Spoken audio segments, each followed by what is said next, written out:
এজন্য রোজাদারকে রোজা রেখে একটা কথা বলতে চাচ্ছি, যে সব হোটেল দিনের বেলা হোটেল রেস্তোরাঁ মুসলিমদের দেশে, মুসলমানদের দেশে, যেখানে 95% কিংবা 90% মুসলমান অথবা 85% মুসলমান, এই দেশের ভিতরেও যারা দিনের বেলা পানাহাট থেকে হোটেল রেস্তোরাঁকে বন্ধ রাখলো, চিহ্নিত করুন প্রত্যেকটি রোজাদার মুসলমানেরা, চিহ্নিত করুন ওই সব হোটেল রমজানের পর থেকে নিয়ে বয়কট বর্জন করতে হবে।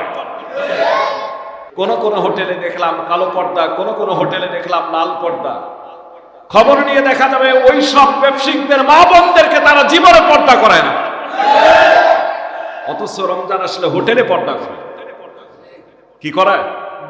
হোটেলকে কালো পর্দা আর লাল পর্দা কিনে কিনে, সবুজ পর্দা কিনে হোটেলে পর্দা করাচ্ছে। কেন? পর্দার ভিতরে তারা দিনের বেলা রমজমা ব্যবসা বাণিজ্য করবে। এই বরকতময় মাসে যারা দিনের বেলা যেসব হোটেল ব্যবসায়িক, হোটেল রেস্তোরাঁ ব্যবসায়িকরা দিনের বেলা রমজানের পবিত্রতা রক্ষা করতে পারল না, ওরা কপাল পোড়া, ওরা হতভাগা, ওরা বড় দুর্ভাগ্য যে একটি মাস কেনা বেচা না করলে, একটি মাস যদি ওরা দিনের বেলা পানাহার বর্জন ওরা যদি না করতো, আমার মনে হয় না যে তাদের রিজিকের ভিতরে কষ্ট আসতো, রিজিকে তাদের বন্ধ হয়ে যেত, এরকম কিছু হতো না। কিন্তু আমার ভাইরা, আজকেও বাজার দিয়ে আসার পথে দেখে আসলাম বহু হোটেল রেস্তোরাঁ এরকম দেখা যাচ্ছে দিনের বেলা তারা অর্ধনমিত, যেমন আমরা অর্ধ দিবস পালন করি, ওরা অর্ধনমিত কিছু ঝাঁপ খোলা রেখেছে, কিছু ঝাঁপ বন্ধ রেখেছে। যেদিক দিয়ে দেখা যায় লোকজন দেখবে ওই দিকের ঝাঁপগুলি ওদের নামানো, শাটারগুলি নামানো, আর যেদিক দিয়ে শুধু দরজা ঢোকা যাবে, দুই একটা জায়গায় দেখা যাবে এই দিকের একটু হাফ খোলা রেখেছে, অর্ধনমিত শাটার খুলে রেখেছে। কোন কোন হোটেলে দেখলাম কালো পর্দা, কোন কোন হোটেলে দেখলাম লাল পর্দা। খবর নিয়ে দেখা যাবে ওই সব ব্যবসায়িকদের মা বোনদেরকে তারা জীবনে পর্দা করায় না, অথচ রমজান আসলে হোটেলে পর্দা করে। কি করায়? হোটেলকে কালো পর্দা আর লাল পর্দা কিনে কিনে, সবুজ পর্দা কিনে হোটেলে পর্দা করাচ্ছে। কেন? পর্দার ভিতরে তারা দিনের বেলা রমজমা ব্যবসা বাণিজ্য করবে। এজন্য রোজাদারকে রোজা রেখে একটা কথা বলতে চাচ্ছি, যে সব হোটেল দিনের বেলা হোটেল রেস্তোরাঁ মুসলিমদের দেশে, মুসলমানদের দেশের, যেখানে 95% কিংবা 90% মুসলমান অথবা 85% মুসলমান, এই দেশের ভিতরেও যারা দিনের বেলা পানাহাট থেকে হোটেল রেস্তোরাঁকে বন্ধ রাখলো, চিহ্নিত করুন প্রত্যেকটি রোজাদার মুসলমানেরা, চিহ্নিত করুন ওই সব হোটেল রমজানের পর থেকে নিয়ে বয়কট বর্জন করতে হবে। ও সব হোটেলে আর বসা যাবে না। আর যেসব হোটেলগুলি দেখবেন যে রমজানের পবিত্রতা রক্ষা করেছে, ব্যবসা করবেন, সেখানে গিয়ে বসবেন। বোঝা গেল ওরা মুসলমান, বোঝা গেল ওদের ভিতরে আল্লাহর ভয় আছে। যারা দিনের বেলা বেচাকেনা পানাহাট থেকে হোটেলগুলিকে নিরাপদ রাখলো, এই সব হোটেল রমজানের পরে বসবেন। যারা রমজানের আগে, রমজানের ভিতরে পর্দা লাগায় অর্ধনমিত শাটার খুলে, শাটার বন্ধ রেখে, লাল কাপড়, সবুজ কাপড়, কালো কাপড় টানায় পর্দার ভিতরে পানাহার করালে মুসলমানদের দেশে, এসব হোটেল আমরা রমজানের পরে থেকে বন্ধ করব ইনশাআল্লাহ। হোটেল বন্ধ করব, করার ক্ষমতা হয়তো আমাদের নেই, আমরা এসব হোটেলে বসা বন্ধ করে দেব, খানাপিনা বন্ধ করে দেব। ওরা যে আশায় যা করতেছে, যদি রোজাদাররা একটু সচেতন হয়ে যান, আমার মনে হয় না যে ওরা লাভবান হতে পারবে। একটা বছর এরকম যদি আপনারা করতে পারেন, আগামী বছর আসলেই তারা দেখবেন যে রমজানের পবিত্রতা রক্ষার চেষ্টা করবে ইনশাআল্লাহ। কথা বলেন ঠিক কিনা? বাস, কথা বাড়াচ্ছি না।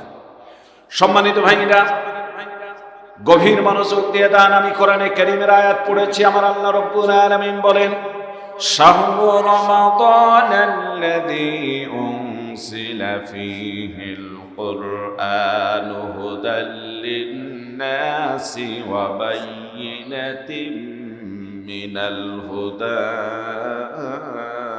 ওয়াল ফুরকান। জোরে বলুন সুবহানাল্লাহ। আল্লাহ বলেন, রমজান মাস, এই মাসে পবিত্র কোরআনে কারীমকে আমি আল্লাহ নাজিল করেছি।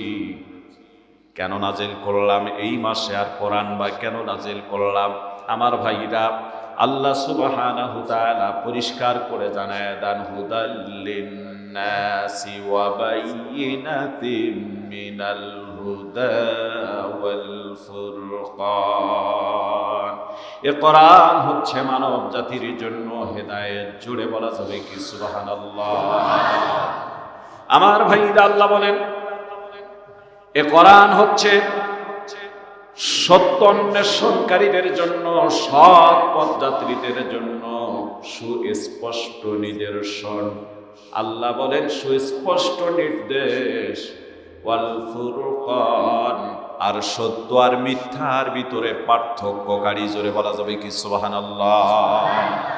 কোরআন আল্লাহ পাক বলছেন যে এটি হচ্ছে মানব জাতির জন্য পথপ্রদর্শক, দিক নির্দেশনা, গাইড, আর সত্য মিথ্যার ভিতরে পার্থক্যকারী। জোরে বলা যাবে কি সুবহানাল্লাহ।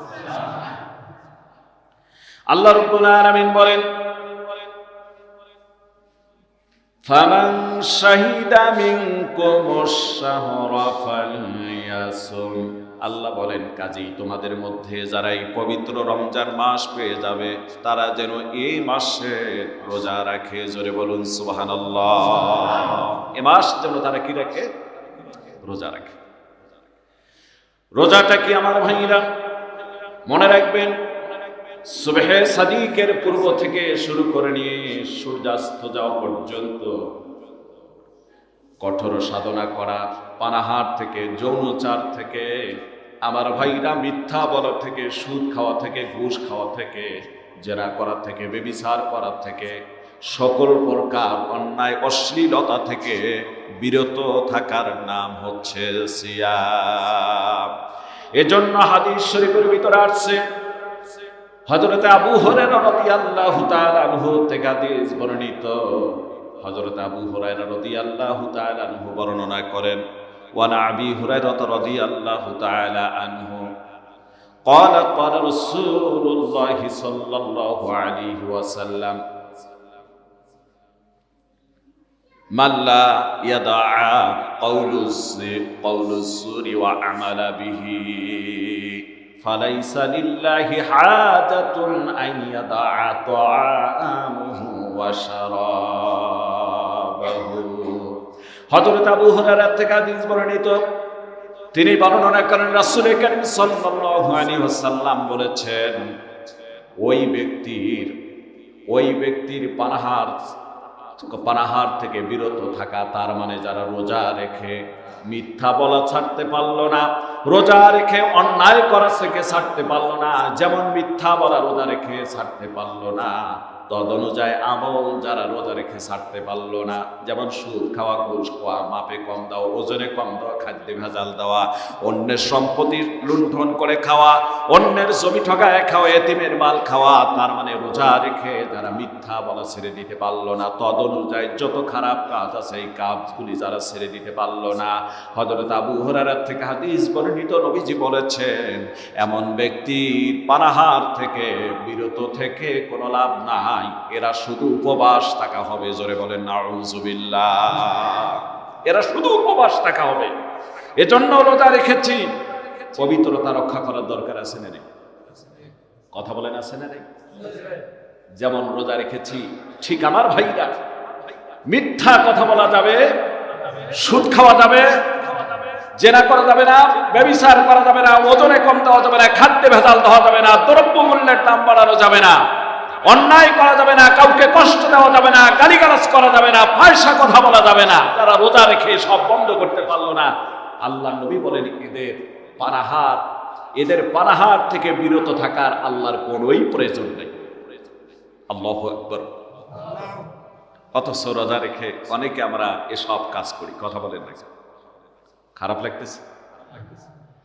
তাহলে রমজান মাস যারা পেল, আল্লাহ বলেন ফামান শাহিদা মিনকুমুশ শাহরা ফালইয়াসুম। সুতরাং তোমাদের মধ্যে যারা এই মাস পাবে তারা যেন এই মাসে রোজা রাখে। আমার ভাইরা, আমার বন্ধুগণ, বড় আফসোস, এই পবিত্র রমজান মাস পাওয়ার পরও বহু গুনাহগার এমন আছে যারা রোজা রাখতে পারলো না। কথা বলেন ঠিক কিনা? আফসোস লেগে যায়। এই রমজান মাসে আমাদের দেশে নারী স্বাধীনতার নামে যারা চিল্লায়, স্বাধীনতা স্বাধীনতা নামে বাড়াচ্ছি, যারা চিল্লায়, যারা সমকামিতায় দেশে চায়, এই রমজান মাসেও দেখলাম আমার ভাইরা, আমার বন্ধুগণ, শুধুমাত্র একজন উপদেষ্টা নজরুল ইসলাম সাহেব শুধু বলেছেন রমজান মাসের ব্যাপারে, পবিত্রতা রক্ষা করার ব্যাপারে তিনি কথা বলেছেন। প্রকাশ্য পানাহার অমুক তমুক রমজানে বন্ধ রাখা রাখবে। আমার ভাইরা, আমাদের দেশের নারী স্বাধীনতা নামে যারা চিল্লায়, এই নারীগুলি কি করলেন? তেনার কোষ পুতুলকে দাহ করে, তেনার ছবি, তেনার একটা পুতুল, তার মানে তার একটা মূর্তি আর্ট করে আগুন লাগায় দিয়ে সেই আগুনের মধ্যে তারা প্রকাশ্যে দিনের বেলা পানাহার করলো, কিংবা তারা বিড়ি টানলো, সিগারেট টানলো নারী হইয়া। আমার ভাইরা, বড় আফসোস লেগে যায়। এরপর দেখলাম এই রমজান মাসে বেপর্দায় ঢাকায় একটা নারী চলাফেরা করার কারণে শরীরে ওড়না নাই। একজন যুবক বলেছেন রমজান মাস পবিত্রতা রক্ষা করে চলুন, ওড়না ব্যবহার করে চলুন। এই মহিলাকে শাহবাগ থানায় মামলা দিলে সাথে সাথে ওই যুবককে গ্রেফতার করা হলো। আমার ভাইরা, আমার বন্ধুগণ, 80% মুসলমানদের দেশে এগুলি মেনে নেওয়া যায় না। ঠিক কিনা বলেন?